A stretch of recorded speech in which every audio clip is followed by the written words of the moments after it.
പുതിയൊരു വീഡിയോയിലേക്ക് എല്ലാവർക്കും സ്വാഗതം. അപ്പോൾ കേരള PSCയുടെ ഒരുപാട് അറിയിപ്പുകളും ഒരുപാട് നോട്ടിഫിക്കേഷൻസും ഈ ഒരു വീഡിയോയിലൂടെ എനിക്ക് നിങ്ങളുടെ മുന്നിലേക്ക് എത്തിക്കാനായിട്ടുണ്ട്. അപ്പോൾ നമുക്ക് എന്തായാലും നോക്കാം. ആദ്യമായിട്ട് പറയാനുള്ളത് നമ്മുടെ 10th ലെവൽ പ്രിലിമിനറിയുടെ അവസാനഘട്ട പരീക്ഷ നടക്കാനായിട്ട് പോവുകയാണ് അല്ലേ. അപ്പോൾ 5 ഘട്ട പരീക്ഷ കഴിഞ്ഞിട്ടുണ്ടായിരുന്നു. അപ്പോൾ ഇനി നമുക്ക് നടക്കാനായിട്ട് പോകുന്ന 6ാമത്തെ ഘട്ടം പരീക്ഷയാണ്. നമുക്ക് ആറാമത്തെ ഘട്ടം പരീക്ഷയിലേക്ക് നിലവിലിപ്പോൾ 931 പരീക്ഷാ കേന്ദ്രങ്ങളാണ് നിലവിലുള്ളത്. ഏകദേശം 2.1 ലക്ഷം ആൾക്കാർ എന്ത് ചെയ്യുന്നുണ്ട്, ഈ ഒരു പരീക്ഷ എഴുതുന്നുണ്ടെന്നും പറയുന്നുണ്ട്. അപ്പോൾ ജൂലൈ 16-നാണ് പരീക്ഷ നടക്കുന്നത്. നമ്മുടെ ലാസ്റ്റ് ലെവൽ പരീക്ഷ നടക്കാനായിട്ട് പോകുന്നത് ജൂലൈ 16-ാം തീയതിയാണ്. അങ്ങനെ മൊത്തം 931 പരീക്ഷാ കേന്ദ്രങ്ങളാണ് നമുക്ക് നിലവിൽ ഉള്ളതെന്നും പറയുന്നുണ്ട്. അതുപോലെ തന്നെ തീയതി മാറ്റി ലഭിച്ചത് 1500 പേർക്കാണെന്ന് പറയുന്നുണ്ട്. അതെന്തെന്ന് വെച്ചാൽ നമ്മുടെ ആദ്യത്തെ ഘട്ടങ്ങളിൽ പരീക്ഷ എഴുതാൻ കഴിയാതെ പോയ ആൾക്കാരുണ്ട്. അങ്ങനെ ആദ്യ ഘട്ടങ്ങൾ പരീക്ഷ എഴുതാൻ കഴിയാതെ 1500 പേർക്കാണ് നിലവിലിപ്പോൾ ജൂലൈ 16-ന് നടക്കുന്ന അവസാനഘട്ട പരീക്ഷ എഴുതാനായിട്ടുള്ള അവസരം ലഭിച്ചിട്ടുള്ളത്.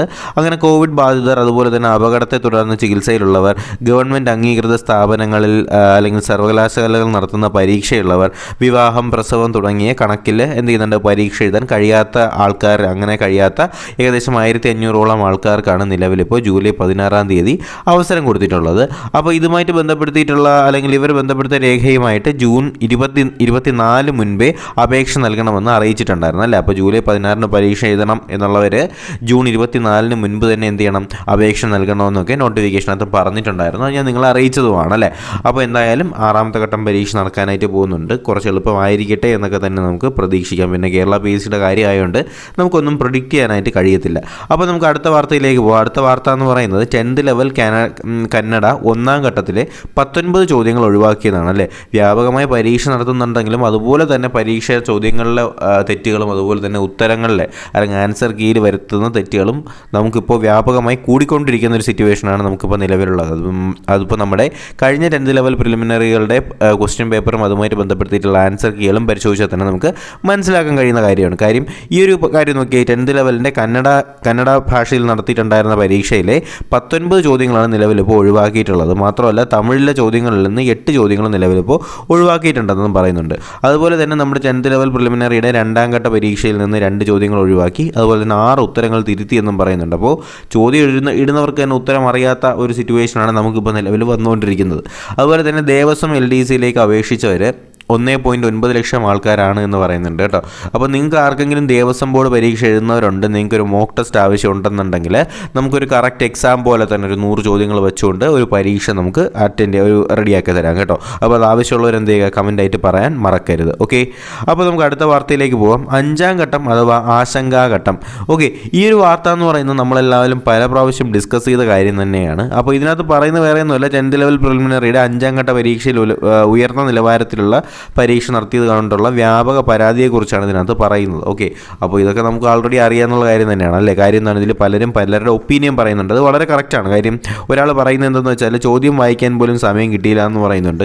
അതുപോലെ തന്നെ കഠിന ചോദ്യമാകാം, പക്ഷേ മുൻകൂട്ടി അറിയിക്കുന്നത് ന്യായമായൊരു കാര്യമാണ് കേട്ടോ. കാര്യം ക്വസ്റ്റ്യൻ ഘടിപ്പിക്കുന്നതിനോട് എന്താണ് പ്രശ്നം, ഒരു പ്രശ്നമില്ല. പക്ഷേ നമുക്ക് എന്ത് ചെയ്യണം, അത് മുൻകൂട്ടി അറിയിക്കണം. കാര്യം ഇത് ഡിഗ്രി ലെവലൊക്കെ ആണെങ്കിൽ നമുക്ക് പ്രതീക്ഷിക്കാം അല്ലേ, ക്വസ്റ്റ്യൻ കടുകട്ടി ആയിരിക്കും എന്ന് നമുക്ക് പ്രതീക്ഷിക്കാം. ഇത് പക്ഷേ 10th ലെവൽ പരീക്ഷ ആയിട്ടും ഒരുമാതിരി ഒരു മുന്നറിയിപ്പും ഇല്ലാതെ ബാക്കിയുള്ളവർക്ക് എളുപ്പമാക്കുകയും ഒരു ഫേസുകാർക്ക് മാത്രം അല്ലെങ്കിൽ 1-2 ഫേസുകാർക്ക് മാത്രം ഇങ്ങനെ ബുദ്ധിമുട്ടിക്കുകയും ചെയ്യുന്നത് നമുക്ക് എന്താ സമത്വം അങ്ങനെ ഒരു കാര്യം നമുക്ക് ഇതിനകത്ത് കൊണ്ടുവരാനായിട്ട് കഴിയത്തില്ല അല്ലേ. അപ്പോൾ അതിലേക്ക് ഇത് കേരള PSC ചെയ്ത ഒരു തെറ്റ് തന്നെയാണെന്നാണ് പറയാനായിട്ടുള്ളത്. അതുപോലെ തന്നെ അടുത്ത ഒരാൾ പറയുന്നത് അറിയുന്ന ഉത്തരവും തെറ്റിയെന്നാണ് ആശങ്ക. അത് നമുക്ക് സ്വാഭാവികമായിട്ട് ഉണ്ടാകുന്നതാണ്. കാര്യം നമ്മുടെ ഒരു മാനസികാവസ്ഥയും പരീക്ഷ ഒരുപാട് തരത്തിൽ എന്ത് ചെയ്യുന്നുണ്ട്, ബാധിക്കുന്നുണ്ടല്ലേ. കാര്യം ഫസ്റ്റ് ഫേസിലൊക്കെ പലർക്കും ആദ്യമേ ലഭിച്ചത് തന്നെ ഒരു 10-20 സെറ്റോളം വരുന്ന സ്റ്റേറ്റ്മെൻറ്റ് ചോദ്യങ്ങളാണ്. അപ്പോഴത്തേക്കും സ്വാഭാവികമായിട്ട് നമുക്ക് അറിയാവുന്ന ചോദ്യങ്ങൾ എന്ത് ചെയ്യാനായിട്ട് സാധ്യതയുണ്ട്, തെറ്റാനായിട്ട് സാധ്യതയുണ്ട്. അതുപോലെ തന്നെ കണക്ക് ചെയ്തില്ലെങ്കിൽ കണക്കായി പോയേനെ എന്ന് പറഞ്ഞു തന്നെ അത് നമ്മുടെ മാത്സിൻ്റെ ക്വസ്റ്റ്യൻ പേപ്പറിലുണ്ടായിരുന്ന ബുദ്ധിമുട്ടിനെ സൂചിപ്പിക്കുന്നതാണ് ആ ഒരു ഡയലോഗ് എന്ന് പറയുന്നത്. അതുപോലെ തന്നെ മൂല്യനിർണ്ണയത്തിൽ പരിഗണന നൽകണം, അത് ന്യായമായിട്ടൊരു കാര്യമാണ് കേട്ടോ. കാര്യം ഓരോ ഫേസുകാർക്കും ഓരോ കട്ട് ഓഫ് എന്ന് പറയുന്ന ഒരു സിറ്റുവേഷനിലേക്ക് നമുക്ക് വരേണ്ട ഒരു സാഹചര്യം നിലവിലിപ്പോൾ ഉണ്ട്. കാര്യം അങ്ങനെയാണ് നിലവിലിപ്പോൾ പരീക്ഷ നടന്നുകൊണ്ടിരിക്കുന്നത്. കാര്യം ഒരു ഫസ്റ്റ് ഫേസുകാർക്ക് കുറച്ച് ബുദ്ധിമുട്ടായിരുന്നു, സെക്കൻഡ് ഫേസുകാർക്ക് എളുപ്പമായിരുന്നു, തേർഡ് ഫേസുകാർക്ക് നല്ല ബുദ്ധിമുട്ടായിരുന്നു, ഫോർത്ത് ഫേസുകാർക്ക് നല്ല എളുപ്പമായിരുന്നു, 5ാമത്തെ ഫേസുകാർക്ക് ക്വസ്റ്റ്യൻ നോക്കാൻ പോലും പറ്റാത്ത അവസ്ഥയായിരുന്നു അല്ലേ. അപ്പോൾ ഈ ഒരു സിറ്റുവേഷനൊക്കെ മാറണമെങ്കിൽ നിലവിലിപ്പോൾ ഓരോ ഫേസുകാർക്കും ഓരോ കട്ട് ഓഫ് എന്ന് പറയുന്ന സിറ്റുവേഷനിലോട്ട് തന്നെ നീങ്ങിയാലേ കഴിയത്തുള്ളൂ. അപ്പോൾ നമുക്ക് അടുത്ത വാർത്തയിലേക്ക് പോകാം. അടുത്ത വാർത്ത എന്ന് പറയുന്നത് സർക്കാർ സ്കൂളുകളിൽ മാത്രം 8136 അധ്യാപകരുടെ ഒഴിവെന്ന് പറയുന്നുണ്ട്. അതുപോലെ തന്നെ എയ്ഡഡ് സ്കൂളുകളിൽ നിയമന അംഗീകാരം കാത്തു കിടക്കുന്ന 8877 പേരെന്നും പറയുന്നുണ്ട്. അപ്പോൾ നിലവിൽ ഇത്രയും ഒഴിവുകളൊക്കെ ഉണ്ടെങ്കിലും അതിൻ്റെ അപ്പോയിൻമെൻറ്റ്സും കാര്യങ്ങളൊന്നും നിലവിൽ നടക്കുന്നില്ല.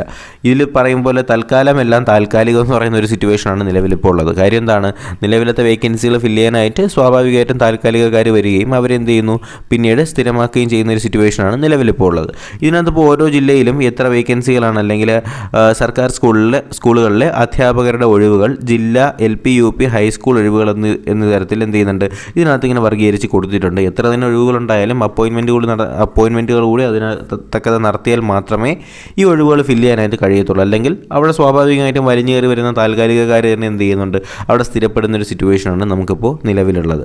ഓക്കെ, നമുക്ക് അടുത്തൊരു വാർത്തയിലേക്ക് കിടക്കാം. നമ്മുടെ തൊഴിലില്ലായ്മ നിരക്ക് കേരളം 3-ാമത്. ഇത് ഞാൻ ഓൾറെഡി ഒരു കമ്മ്യൂണിറ്റി പോസ്റ്റ് ഇട്ടിട്ടുണ്ടായിരുന്നതാണ് അല്ലേ. നമ്മുടെ വാർത്തയിൽ നമ്മുടെ അവസാനം റിപ്പോർട്ടുകളൊക്കെ വന്നപ്പോൾ നമുക്ക് മനസ്സിലാക്കാൻ കഴിഞ്ഞൊരു കാര്യമാണ് അല്ലേ. 1-ാം സ്ഥാനം ആർക്ക് ലഭിച്ചു? അതിൽ ജമ്മു കാശ്മീരിന്, 2-ാം സ്ഥാനം ഹരിയാനയ്ക്ക്, 3-ാം സ്ഥാനം നമ്മുടെ കേരളത്തിന് ലഭിച്ചു. സ്വാഭാവികമായിട്ടും ഇനി 2 വർഷം കഴിയുമ്പോഴത്തേക്ക് 1-ാം സ്ഥാനം കേരളം തന്നെ കൊണ്ടുപോകുന്നതാണ് തോന്നുന്നത്. അപ്പോൾ ഈ വർഷം കേരളത്തിൽ തൊഴിലില്ലായ്മ കുറഞ്ഞു. കേരളത്തിൽ തൊഴിലില്ലായ്മ ഏറ്റവും കൂടുതലുള്ള സ്ത്രീകൾക്കാണെന്നും പറയുന്നുണ്ട് കേട്ടോ. നേരത്തെ ഈ ഒരു സിറ്റുവേഷൻ കൂടുതൽ പുരുഷന്മാർക്കായിരുന്നു ഉണ്ടായിരുന്നത്. നിലവിലിപ്പോൾ സ്ത്രീകൾക്കാണ് ഏറ്റവും കൂടുതൽ ഉള്ളത്. ഓക്കെ, അപ്പോൾ ഇത് കഴിഞ്ഞ വർഷത്തെ അപേക്ഷിച്ച് കഴിഞ്ഞ ജനുവരി മാർച്ച് കാലയളവിൽ കേരളത്തിൻ്റെ തൊഴിലില്ലായ്മ നിരക്കിൽ കുറവെന്ന് പറയുന്നുണ്ടെങ്കിലും നമുക്ക് ആർക്കും ജോലിയില്ലാത്ത സിറ്റുവേഷൻ ആണല്ലേ. കാര്യം എന്താണ്, ഈ ഒരു പ്രിലിമിനറി പരീക്ഷ നടത്തിയത് തന്നെ എന്തിനാണ്, നിയമനങ്ങൾ വേഗം നടക്കാനാണ്. പക്ഷേ ഈ കഴിഞ്ഞ എക്സാംസിന് അല്ലെങ്കിൽ ഒറ്റത്തവണ പരീക്ഷയെക്കാൾ ഏറ്റവും ബുദ്ധിമുട്ടാണ് ഈ ഒരു പ്രിലിമിനറി അല്ലെങ്കിൽ മെയിൻസ് ഘട്ടം പരീക്ഷ. കാര്യം എത്രത്തോളം കാത്തിരിപ്പിൻ്റെ സമയം അവിടെ പോകുന്നു എന്നാണ്. നമുക്ക് നഷ്ടപ്പെടുന്നത് ഓരോ വർഷമാണ്, പക്ഷേ PSCക്ക് അത് കളിയായിട്ടാണ് തോന്നുന്നത് അല്ലേ. അപ്പോൾ എന്തായാലും നമുക്ക് അടുത്തൊരു വാർത്തയിലേക്ക് കടക്കേണ്ടതായിട്ടില്ല. കാര്യം ഇത്രയും കാര്യങ്ങളൊക്കെ തന്നെയാണ് നമുക്ക് ഈ ഒരു ആഴ്ചത്തെ തൊഴിൽ വാർത്തയ്ക്കകത്ത് പറയുന്നത് കേട്ടോ. അപ്പോൾ പ്രത്യേകിച്ച് വലിയ കാര്യങ്ങളൊന്നും പറയുന്നില്ല.